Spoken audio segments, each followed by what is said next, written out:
The NBA just delivered one of the most chaotic playoff first rounds in recent memory. Stars got hurt, top seeds collapsed, underdogs nearly flipped the entire bracket upside down. And here's the thing, most people are looking at the results, but almost nobody is asking the real question. What if this isn't random? What if the playoffs aren't being destroyed by bad luck? What if they're being destroyed by the regular season itself? Because when you step back and really look at what just happened, it starts to feel less like coincidence and more like a pattern. And the brutal truth is, this might be a problem the NBA created for itself. Let's get into it.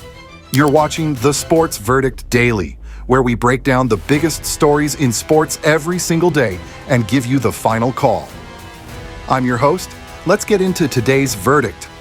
So here's what we just witnessed. The 2026 playoffs are pulling massive numbers. Millions of viewers tuning in every single game. The demand is there, the excitement is real, but at the exact same time, the product is breaking down. Because before the playoffs even fully got going, stars were already limping into them. Jason Tatum dealing with knee issues, Victor Wembanyama coming back from concussion protocol, Kevin Durant managing ankle problems, Anthony Edwards fighting through a bone bruise, Shai Gilgeous-Alexander dealing with a hamstring scare. That's not one team. That's not one series. That's the entire league. And when 5 of the biggest stars in basketball enter the playoffs already compromised, you're not looking at bad luck anymore. You're looking at a system that's breaking down. Because here's the reality nobody at the league office wants to say out loud. The NBA regular season is long, really long, 82 games. And that number sounds normal because we've heard it forever. But when you actually think about it, it's insane. An NBA player who goes deep into the playoffs can play over 100 games in a single season.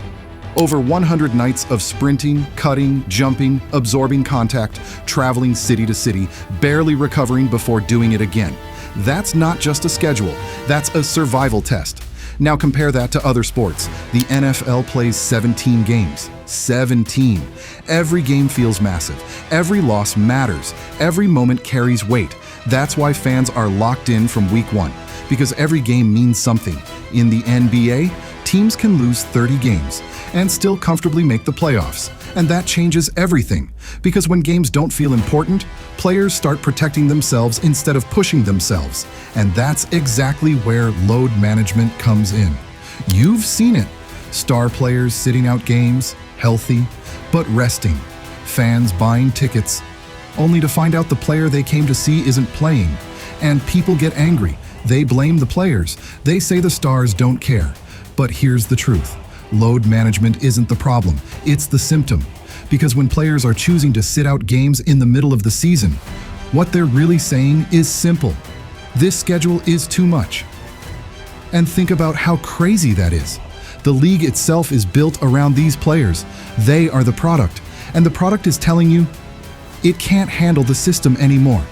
Now let's take it one step deeper, because this isn't just about fatigue, it's about how the game itself has evolved. The modern NBA is faster than ever, more explosive, more athletic, more demanding on the body. Players are covering more ground, switching more on defense, attacking more aggressively on offense. Every possession is intense, every movement is high stress. But the schedule? It hasn't really changed. Still 82 games, still back-to-backs, still travel heavy. So what you have now is a modern game, being forced into an outdated system, and that's where things start to break, because the body doesn't lie. You can push it for a while, but eventually, it pushes back. And when does that pushback happen? Not in November, not in January, not when the games don't really matter. It happens in April, in May, in the playoffs, when everything is on the line. That's why every year feels the same. The playoffs start, and instead of seeing the best version of the league, we see a damaged version of it. Players at 70%, at 60%, trying to survive instead of dominate. And fans feel it, even if they can't always explain it. Because the biggest moments in basketball are supposed to feature the best players at their best, not limping through series, not managing injuries, not disappearing because their body gave out after 6 months of grind. Now, here's where it gets even more uncomfortable, because this isn't just a basketball problem, it's a business problem. The NBA makes billions from the regular season. Tickets, TV deals, sponsorships, every extra game is money. So cutting games, that's not just a basketball decision, that's a financial one, and that's why nothing changes. Because even if everyone knows the system is flawed, there's too much money attached to it. But here's the paradox: the regular season is making money, while slowly damaging the product that makes the most money, the playoffs. Because imagine this. Imagine a postseason where every single star is fully healthy, every matchup at full strength, every game played at the highest possible level. That's not just better basketball, that's a bigger product. More viewers, more hype, more global attention. Instead, we get what could have been every year. Now look at other systems around the world.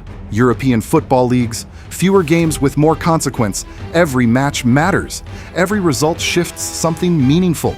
That creates urgency, and urgency creates engagement. The NBA regular season doesn't have that, not consistently, because there's always another game, and another, and another. So what happens? Players pace themselves, teams pace themselves, and by the time urgency finally arrives, the damage is already done. Now let's talk solutions, because this isn't unsolvable. The simplest fix? Reduce the number of games. Not drastically, but enough to matter. Bring it down to around 65 to 70 games. You still keep revenue strong, but you reduce the physical toll significantly. Fewer games means more rest. More rest means healthier players. Healthier players mean better playoffs. Second, fix the scheduling. Back-to-back games? They're brutal. They're one of the biggest causes of fatigue injuries. Reduce them, space the games out, let players recover properly. Third, expand rosters. More depth means less strain on the stars. Less strain means better performance when it matters most. None of these ideas are radical. In fact, they've already been discussed. The league knows. The players know. Everyone sees the issue. But until the financial side changes, the system stays the same. And that brings us to the final truth. The NBA regular season was designed to showcase basketball, to build momentum, to prepare players for the biggest stage. But somewhere along the way, it became something else. A grind, a marathon, an endurance test that players have to survive before the real season even begins. And every year we see the result. Stars breaking down, series changing because of injuries, fans left wondering what could have been. So here's the final verdict. The NBA playoffs are still the greatest show in basketball, but they're not being protected the way they should be, because the league's biggest enemy right now isn't another sport.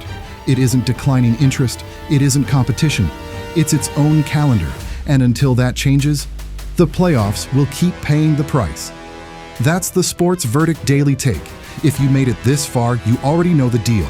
Subscribe, hit the bell, and you'll get the final call on every major story in sports every single day. Drop your take in the comments. Should the NBA shorten the season, or is this just part of the game? Let's hear it. I'll see you tomorrow. Same time. Next verdict.